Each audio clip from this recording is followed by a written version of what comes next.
Welcome to Faith Break, finding God moments in your everyday. Each week on Faith Break, hosts Karen Luke and Ann Gallagher bring spiritual refreshment to your daily life. It's April 27th. Today, Karen and Ann ask, does doubting Thomas get a bad rap? And they explore what it looks like to desire the gift of faith for ourselves and others.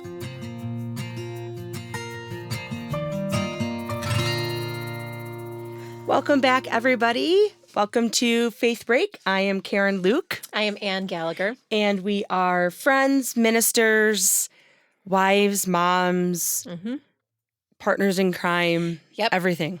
Yes. And we are here weekly to talk with you guys, finding God moments in your everyday life, to talk a little bit about our scripture for the weekend to help you prepare for Mass, and just how to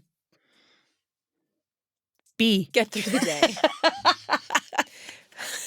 We want to be the break in your day that helps you stay sane. Yeah, and I think it helps us just talking about it because Jeff, who does our recording, he says that he finds it very fun to edit us because we're very giggly a lot. Yeah. And so I'm looking forward to a blooper reel. That'll just be private, though. We're not. Yeah, I don't know. Maybe we could share it off. But and we like to start our conversations with our God moments. Ann, do you want to? I do have share? one. Yay! Okay. So last week I talked about a tender God moment with my youngest, and today I'm going to share a not so tender God moment with my oldest.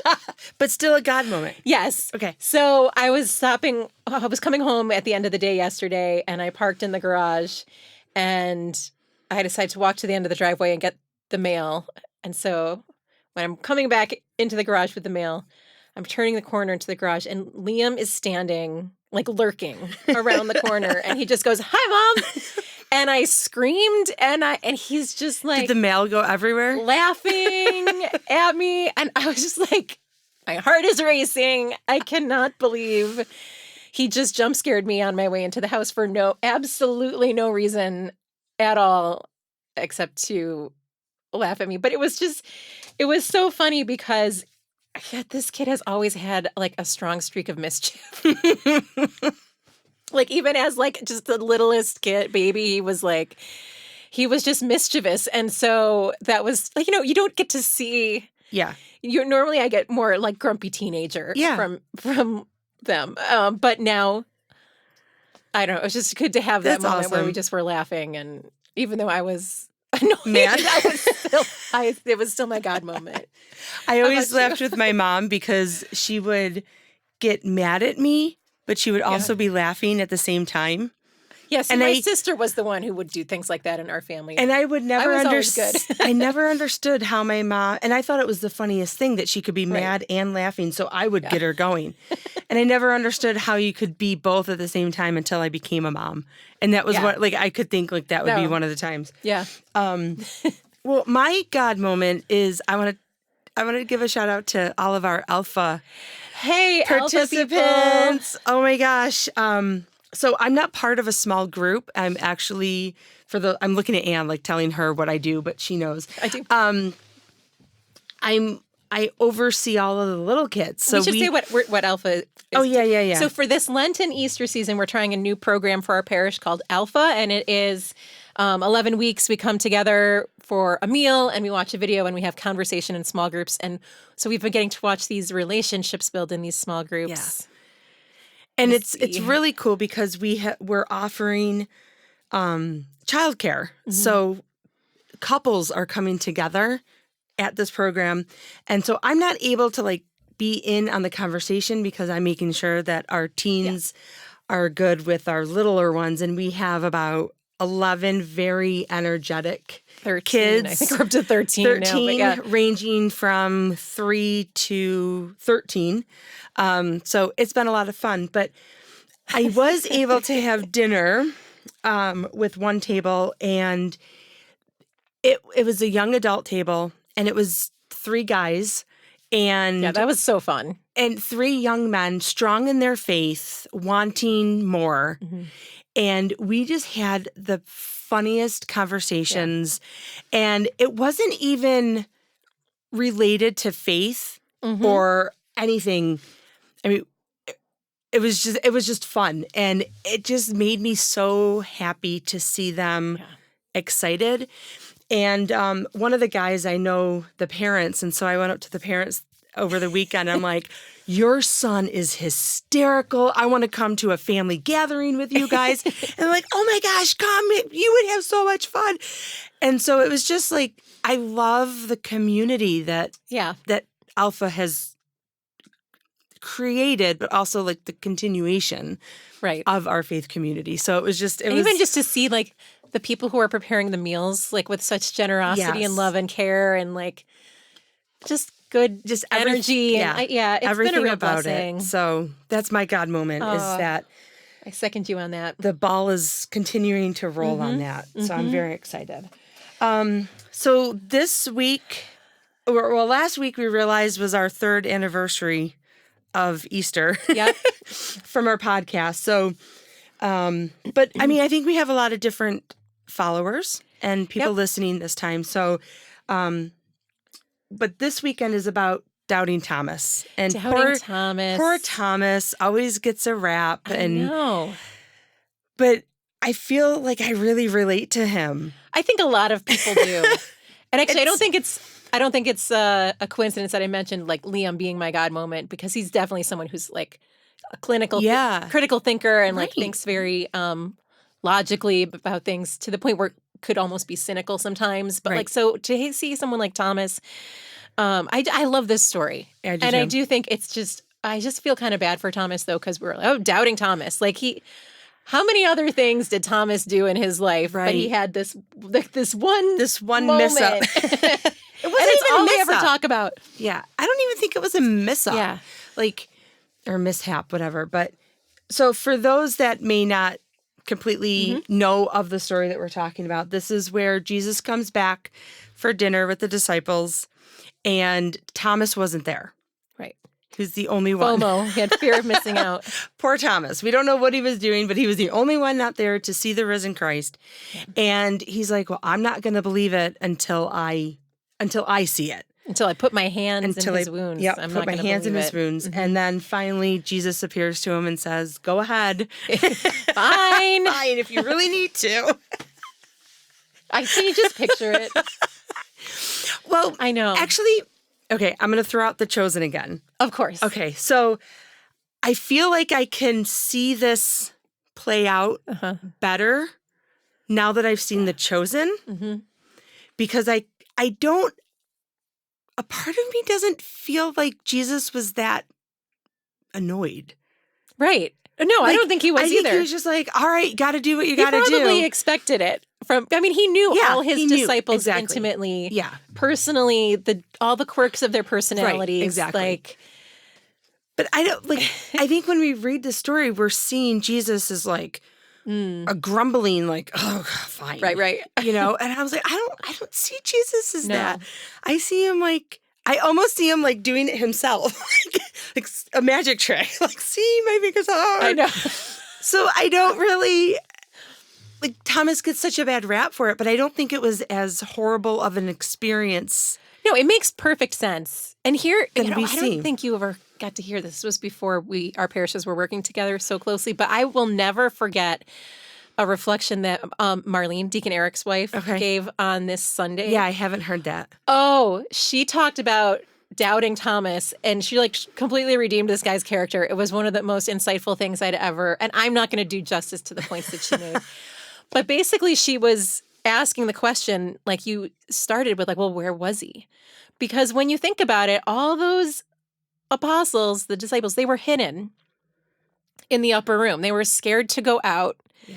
They were afraid of what was going to happen to them, that what happened to Jesus was going to happen to them. He was the only person who was not hiding. And so she was like, well, where was he? She's like, did he go out and get like food for the gang? Was he the only one brave enough to go out and like do what needed to be done? And she's like, or what if he was out there and he was preaching And we just don't hear about it. Like, what if he was out there, like, actually, oh my gosh, being the best follower of Jesus? And that's why he Holy missed out on the cow! thing. Maybe he had more faith and was just like, when he came back, annoyed that he had missed all the fun. I mean, we're never going to know. But I love how imaginatively she thought about something that we take for granted. Like, we think we know doubting Thomas and what he's all about. Yeah. And like, you know what? You don't know. You don't know why he wasn't there.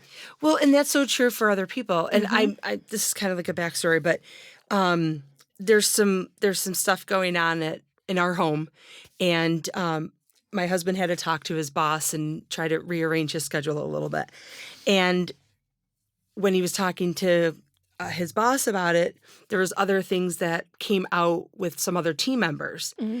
And Jeremy's like, it just goes to show that we don't know what people are going through. Mm-hmm. And so, like, I don't know why I added that conversation. Like, I don't know why that came up, but it was just weird because we were just talking about this the other day, but we don't know what Thomas was doing. And I've never even considered what he could have been doing. Right. I just focused on the fact that he was the only one not there. Yeah. Wow. Yeah. And so maybe the fact that he wanted to see it for himself, maybe it wasn't like doubt and cynicism. Maybe he just missed Jesus and wanted to see him. Like, maybe he just really wanted to see him. Like, we don't know. That turns a whole new... everybody else got to see him. How come? I mean, how would you feel if you had gone out to pick up the pizza and like... Actually, this has happened. Not me seeing Jesus, but... Oh my gosh, I can't believe I'm going to tell the story. Okay, so, oh my gosh. It was my niece's baptism, and I wasn't asked to be the godmother, which is fine. It's okay. It's okay. Because you're going to be a godmother. But yes, I mean, I have 5 godchildren, so I mean, it's okay. But, so I was already kind of, like, this was my first niece, and I guess I just assumed, and we know what happens when you assume, but... So my sister's like, before we go back to the house, can you grab the food? You and Jeremy grab the food and we'll meet you back at the house. I was like, okay. So we leave the church and go get the food, come back to the house. And then my mom posts, or I don't even know I don't know if it was a posting or she had pictures printed because this was like 21 years ago. So we probably had it printed. Mm-hmm. It was a family picture of everybody at church. And you weren't in it. They did the family picture when Jeremy and I left to go get the food. I was like, really? So I know. So you get it. So I get it. But like, that's awesome. Sorry, you can edit that out if you need to. We can tell you're fine with it. So you're not mad anymore. But yeah, I mean, listen, okay. I can't wait to hear this story again now. Like, to hear it in Mass, because I'm going to think of it more as he was yearning to see Christ. We don't know. Wow. Mm-hmm. Wow. Maybe. So, yeah, you never know what's bringing someone to question or to doubt or to demand to see things for themselves. Right. And people come to conversion in all sorts of different ways. Like, I was thinking about that because, like, we're talking about doubt and faith, and it's like, well, we assume it happens in the head. But, and maybe for some people that's the way in, like they can see the logical truth in the teachings, and that's, so it might be the intellect that brings them towards God or towards the church. But for a lot of people, it's the heart, or maybe it's even like just the practice of doing it that breaks open the heart, that breaks open the mind. There's just like all kinds of ways people come to faith. And so sometimes doubt can be intellectual, but sometimes it's I think sometimes doubt is in the heart too. Like, we might want to believe something, or we could even in our mind like agree or assent to it, but we don't feel it. Yeah. Or we're not able to live it freely. Yeah. So there's just a lot of layers when I think it comes to like doubt and faith, and how what that looks like in each human person is different. Yeah. So for Thomas, that was just his way of coming to faith, right?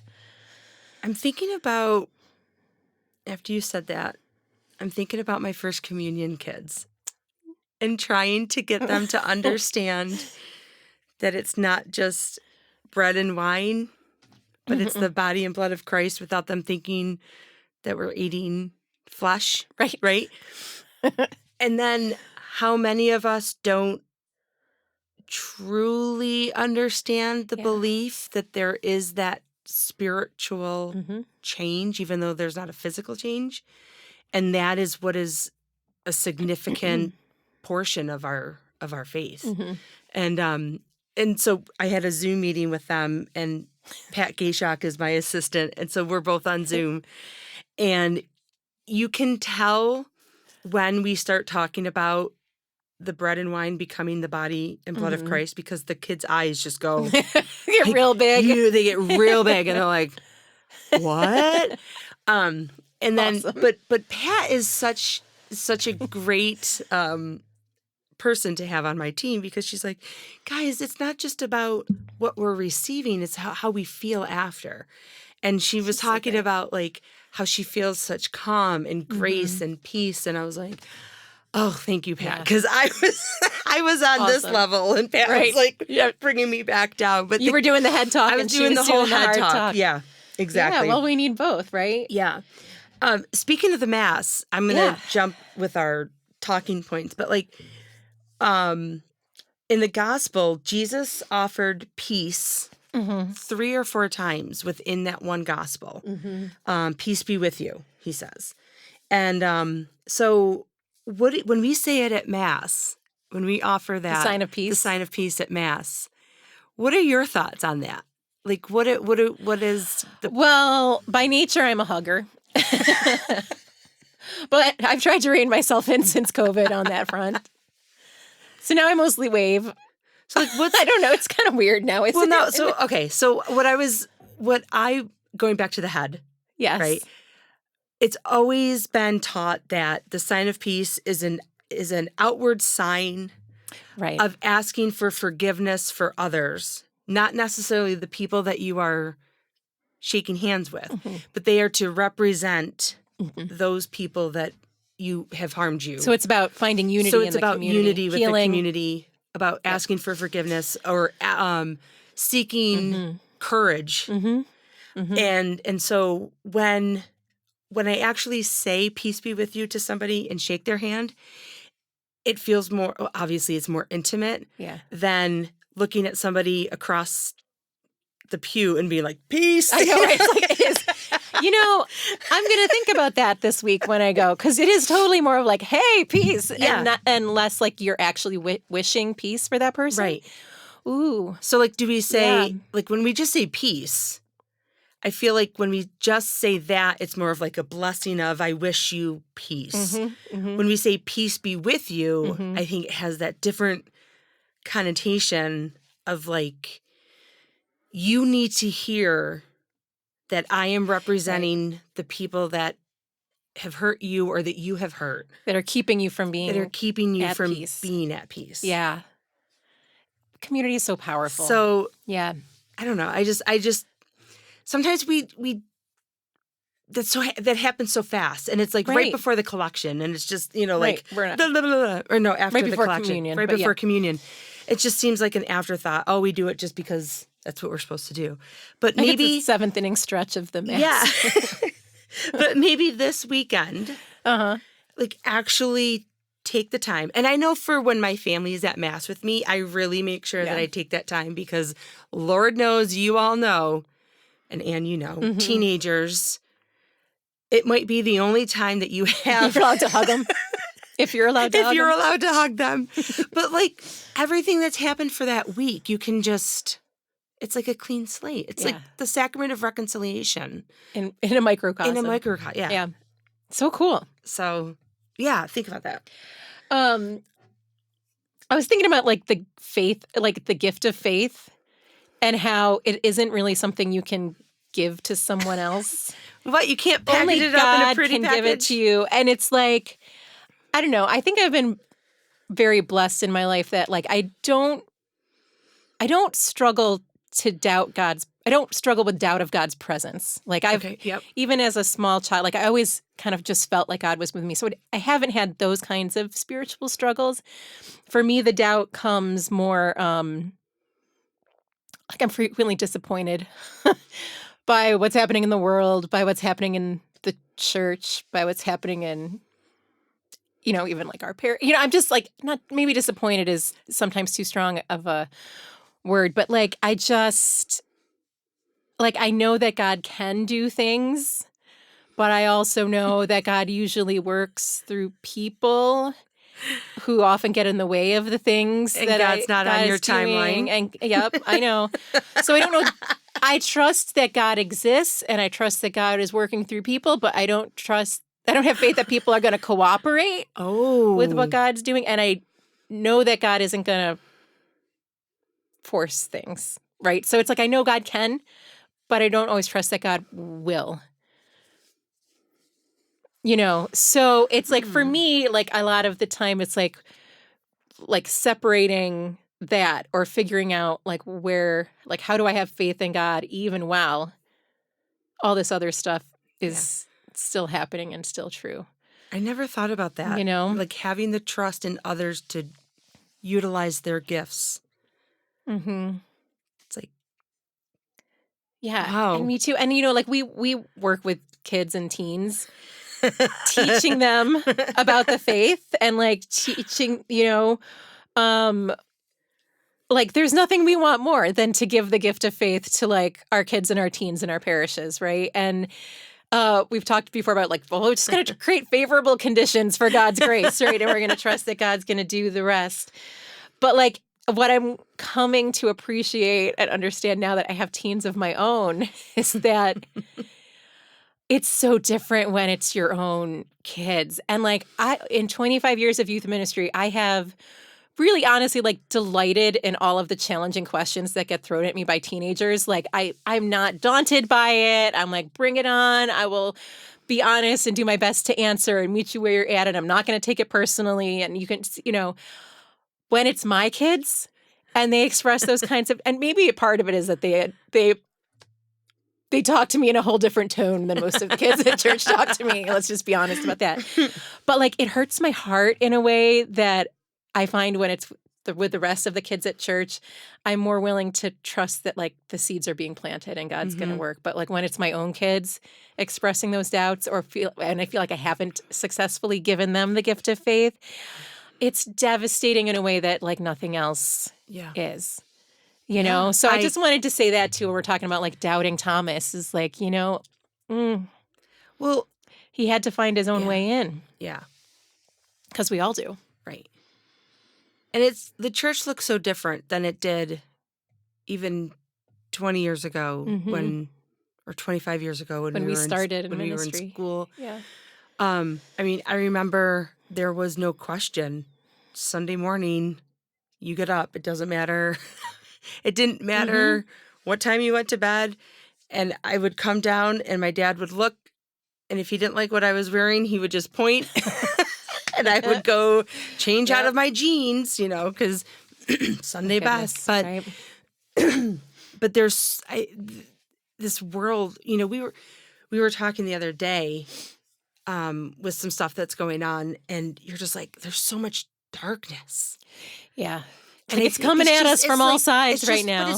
But I feel like it's flooding the kids. Do you know what I'm saying? Like, it's just like there's no way out of it. There's nowhere for them to turn and feel like they have that hope of light or, even if they are committed to their faith, it's still just this like shadow over them and not having the tools as I don't even know if I have all the tools yet, but like to be able to cope with all that. And it breaks my heart that it's such a different, and I feel so old saying this, but it's such a different world that they're in.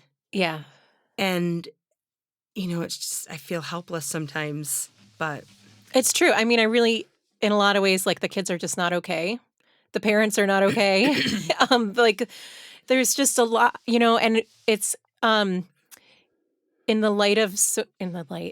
face of so much darkness, it's hard to carry the light. Mm-hmm. And yet, like, that's all we can do. Yeah. And so I don't know, like, just to have the faith when it's difficult to do so is maybe the challenge that a lot of us are finding ourselves in right now. Yeah. Okay, sorry, that got heavy for a second. Okay.